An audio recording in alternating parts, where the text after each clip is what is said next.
मी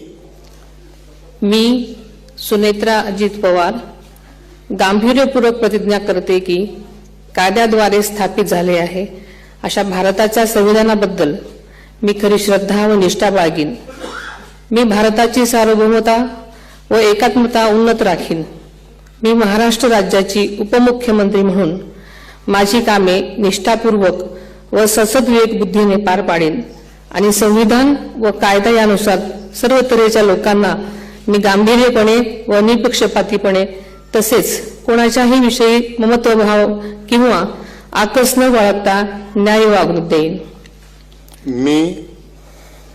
मी सुनेत्रा अजित पवार गांभीर्यपूर्वक प्रतिज्ञा करते की महाराष्ट्र राज्याची उपमुख्यमंत्री म्हणून माझ्या विचारार्थ आणली जाईल किंवा मला ज्ञात होईल अशी कोणतीही बाब अशी उपमुख्यमंत्री म्हणून माझी कामे यथायोग्य पार पाडण्यासाठी आवश्यक असेल ते खेरीज करून एरवी मी कोणत्याही व्यक्तीला किंवा व्यक्तींना प्रत्यक्षपणे वा अप्रत्यक्षपणे कळवणार नाही किंवा त्यांच्याकडे उघड करणार नाही।